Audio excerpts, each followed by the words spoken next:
오늘 말씀은 시편 4편 말씀입니다.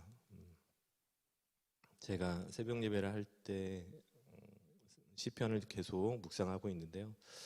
오늘 함께 나눌 시편 4편의 말씀은 다윗의 노래입니다. 다윗의 노래이고요. 언제 다윗이 이 찬양시를 지었냐면 저녁에, 자기 전에. 그래서 하나님의 은혜를 찬양하고, 근데 이 시편 4편을 쭉 읽다 보면은 참 다윗이 굴곡진 인생을 살았구나, 그런 것을 볼 수가 있는데요.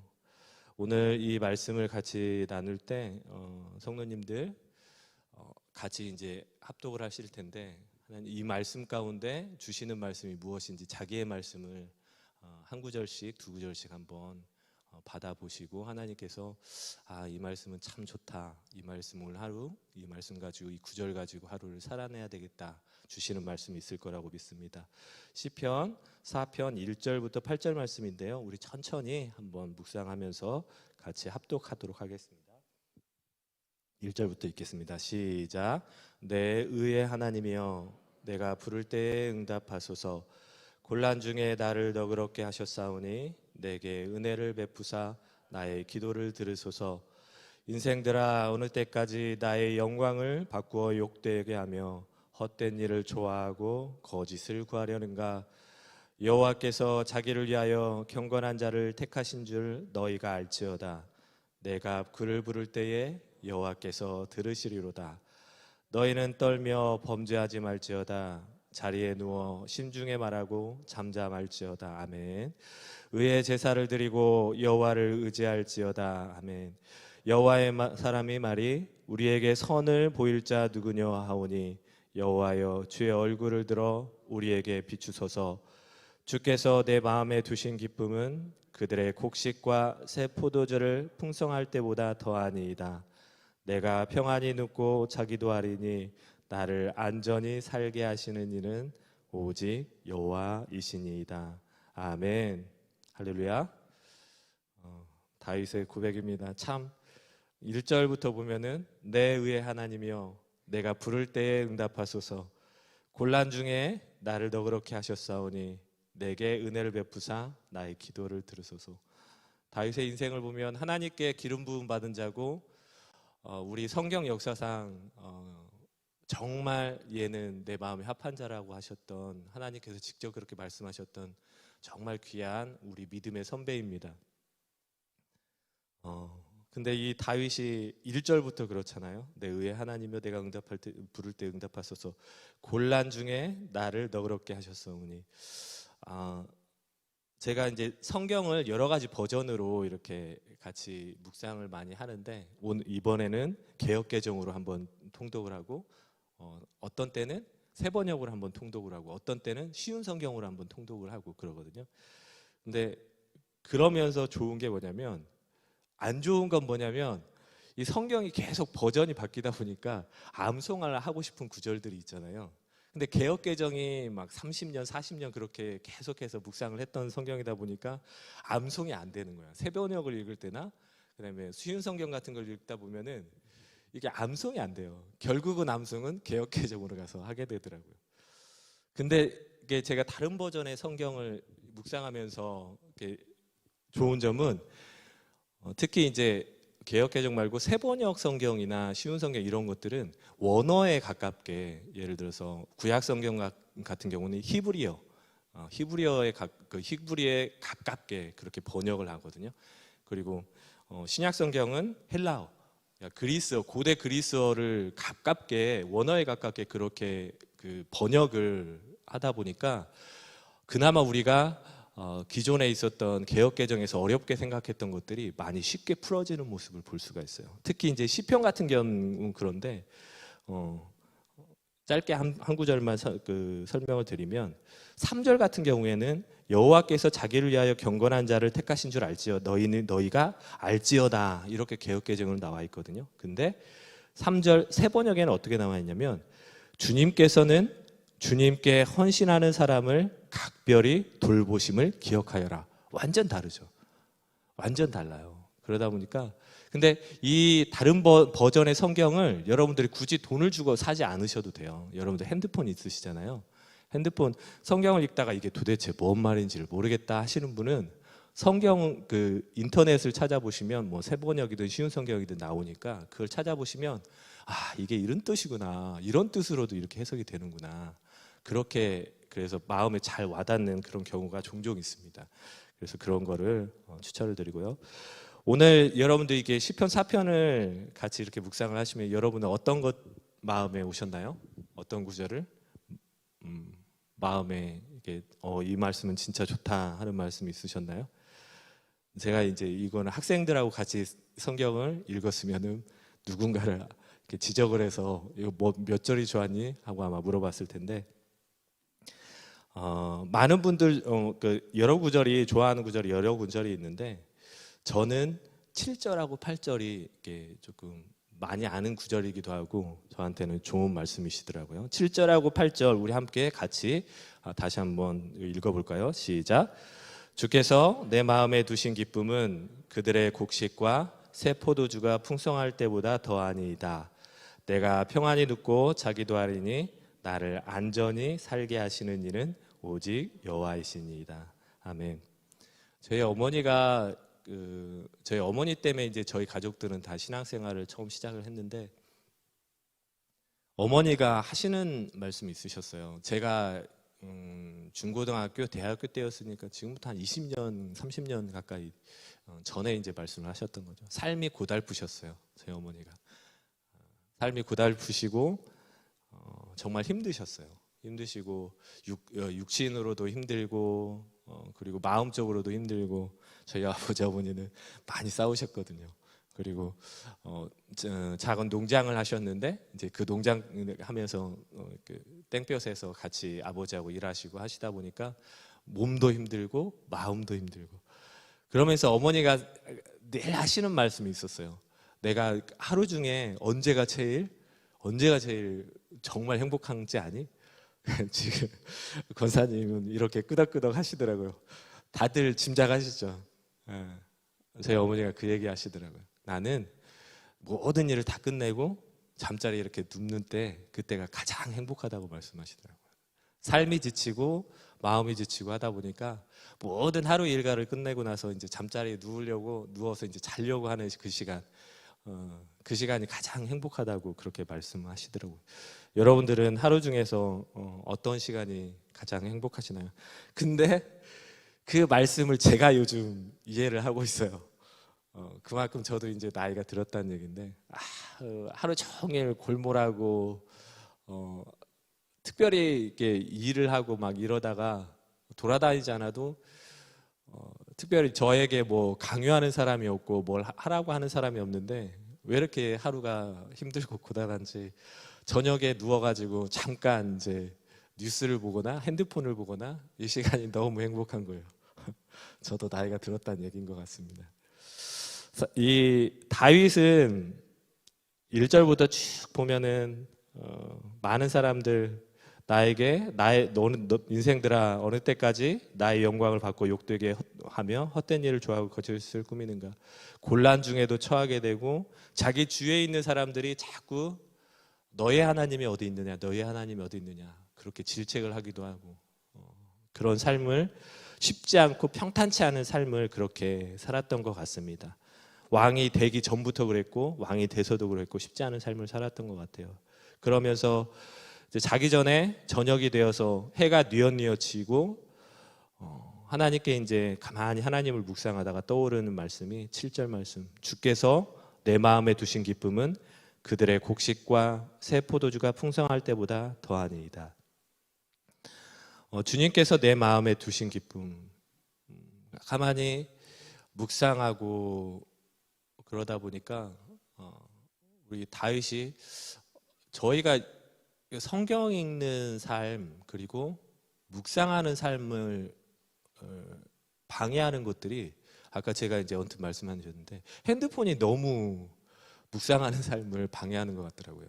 만약 이 다윗을 한번 생각을 해보면 다윗이 그때 핸드폰이 있었겠습니까? 아니면 컴퓨터가 있었겠습니까? 그러니까 다윗이 이제 언제 정확하게 썼는지는 모르겠지만 다윗이 잠들 무렵 아니면 저녁에 하늘을 보니 빛도 없었기 때문에 저녁이 되면 하늘에 초롱초롱한 별빛 그리고 달빛들이 있었겠죠. 그것을 보면서 자연스럽게 묵상이 됐을 것 같아요.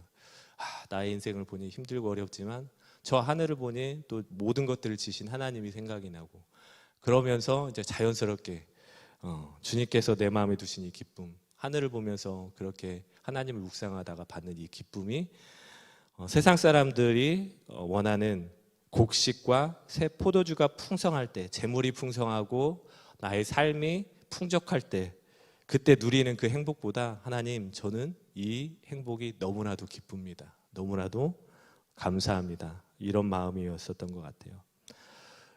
이 다윗의 고백을 묵상하면서 저에게 이게 들었던 생각이, 그러면 나의 인생은 어떤가? 우리 귀한 선도인들 인생은 어떤가요? 여러분들의 기쁨은 어디에 있나요? 그 말씀이 묵상이 되면서 삶을 이렇게 우리의 생활을 돌아다 보면 항상 기쁘지만은 않은 것 같아요. 항상 기쁘지만은 않고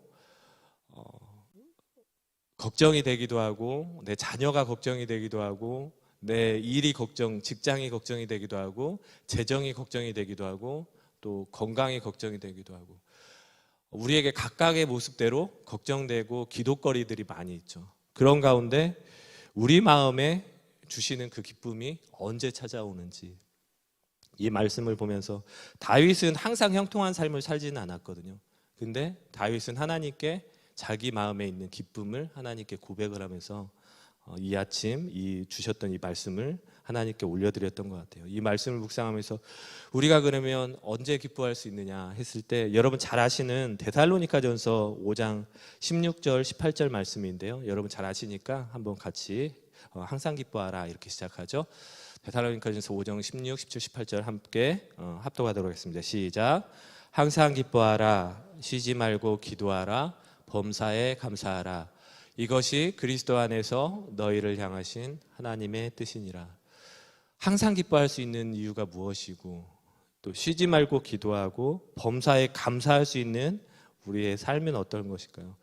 사도 바울이 이게 데살로니가 교회에 썼던 편지가 이 데살로니가 전서인데, 사도 바울도 만만치 않거든요. 여러분 잘 아시듯이 사도 바울의 그 삶이요 정말 만만치가 않아요. 동족들에게 죽임을 당하기, 예수님이 당했던 그 고난 마찬가지로 그냥 죽임을 당하려고 하고, 항상 어디를 가도 시기와 질투가 있고, 또 어느 곳에는 좀 기적 좀 행하면 예수님의 이름으로 기적을 행하면 막 신이라고 막 우상 숭배하려고 하고, 사도 바울의 죽을 고비를 몇 번을 넘기지는 몰라요. 파선의 위험과 동족의 위험과 돌로 침과 태장과, 사도 바울의 삶은 자기가 예수님을 핍박했던 그 삶에 고스란히 다 복음을 전하면서 그렇게 힘들게 살았던 인생인데, 이 사도 바울이 이 데살로니가 전서에서 이 편지를 한 거예요. 항상 기뻐해라, 쉬지 말고 기도해라, 범사에 감사하라. 이는 그리스도 예수 안에서 너희를 향하신 하나님의 뜻이니라. 이게 쉽지가 않거든요. 여러분 잘 아시듯이 우리의 삶 가운데 항상 기쁨으로 하나님께 기도하지 못하는 때가 많잖아요. 그리고 오늘도 좀 안 좋은 일이 있으면 아이고 이렇게 한숨을 쉬는 날도 많고, 근데 우리가 예수 그리스도 안에서, 하나님 안에서 기뻐할 수 있고, 그래도 쉬지 않고 기도하고 범사에 감사할 수 있는 이유가 뭘까요? 그 18절에 나왔던 이는 그리스도 예수 안에서 너희를 향하신 하나님의 뜻이니라. 이 말씀하는데, 이 방점은, 포커스는 어디에 있냐면 그리스도 예수 안에서, 그리스도와 예수 안에서 우리가 우리의 처지와 우리의 환경을 보면은 절대 감사할 수 없고 절대 기뻐할 수 없는데, 그리스도 안에 있으면 우리가 그 안에 하나님, 오늘 다윗이 품었던 주님께서 내 마음에 두신 기쁨을 맛볼 수 있다라는 그 묵상을 하게 됐습니다. 이 시편 말씀을 묵상하면서 우리가 이 말씀이 데살로니가전서 말씀 보면 어찌 보면은 너무 어려운 말씀이에요. 그리고 항상 마음에 걸리는 말씀이에요. 내 상황이 기뻐할 수 없고, 내 마음이 기뻐할 수 없고, 뭐 하는 일마다 다 무너지고, 하는 일마다 잘 안 되고, 이런데 어떻게 기뻐할 수 있을까? 우리에게는 걸림돌과 같은 말씀이에요, 항상. 그럼에도 불구하고 하나님은 기뻐할 수 있을 때 기뻐하라. 그게 아니라 항상 기뻐해라. 범사에 감사하라. 쉬지 말고 기도해라.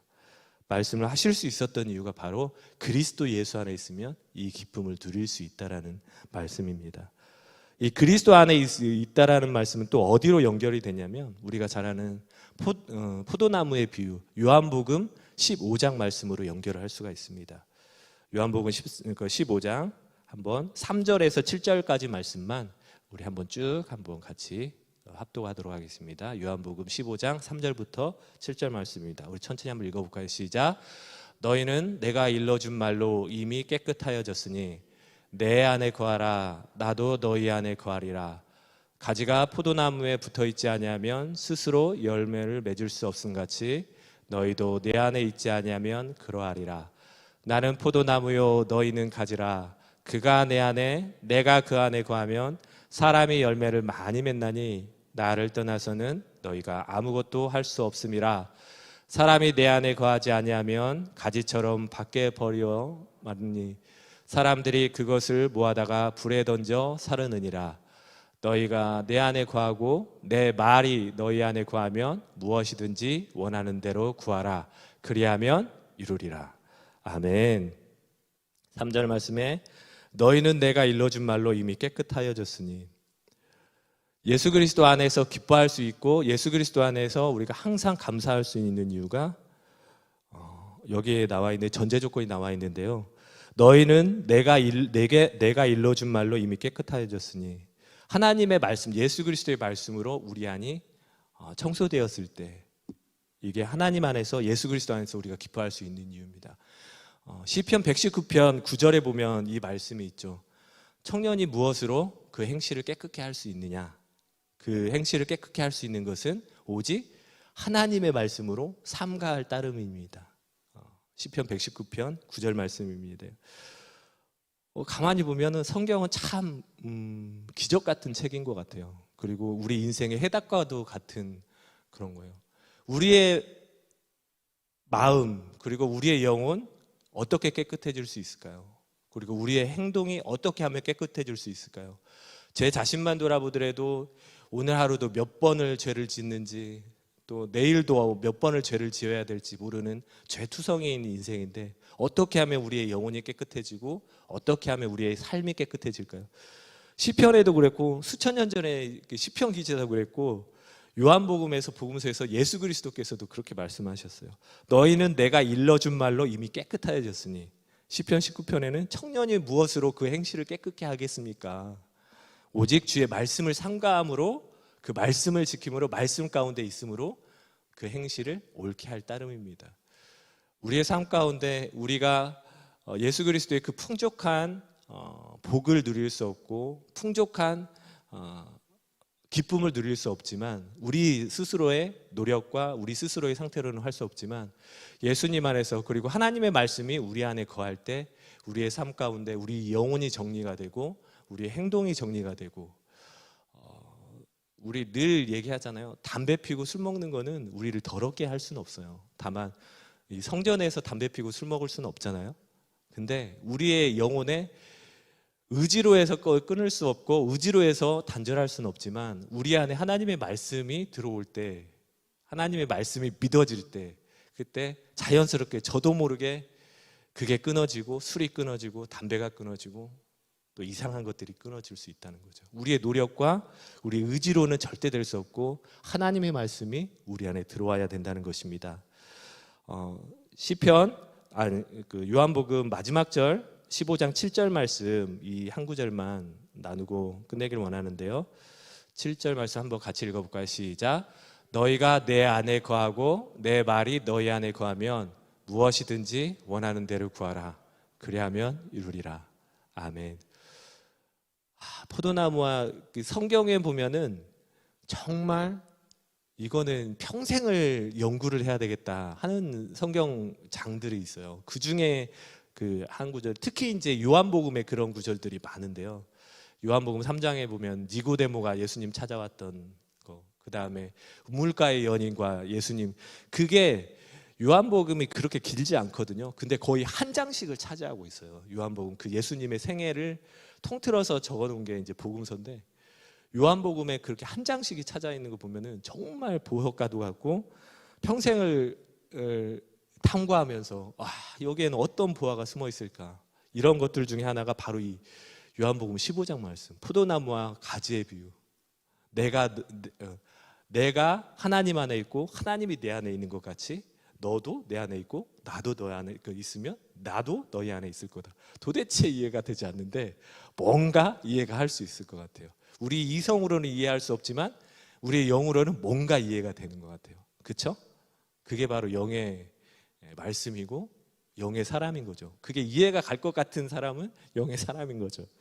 오늘 마지막 말씀에 15장 7절 말씀에 너희가 내 안에 거하고 내 말이 너희 안에 거하면 무엇이든지 원하는 대로 구하라. 그러하면 이루리라. 우리가 예수님 안에 거할 수 있는 방법은 다른 방법은 없고요. 하나님의 말씀 안에 거할 때, 그리고 하나님의 내가 너희 안에 있고 너희가 내 안에 있는 그 유일한 방법은 말씀을 통해서, 말씀이신 예수 그리스도께서 우리 안에 들어오실 때 내가 예수님 안에 있고 예수님이 내 안에 있는 것입니다. 오늘 하루도 하루를 살아가시면서 이 말씀 기억하시고 시편 4편의 말씀 기억하시고 우리 다윗의 그 고단했던 삶, 그리고 사도 바울의 고단했던 삶, 그 가운데 항상 기뻐하고 주님께서 내 안에 주신 기쁨이 무엇인지 묵상하면서 오늘 하루도 감사하면서 하나님을 찬양하는 저와 여러분의 삶이 되기를 예수 그리스도의 이름으로 축원드립니다.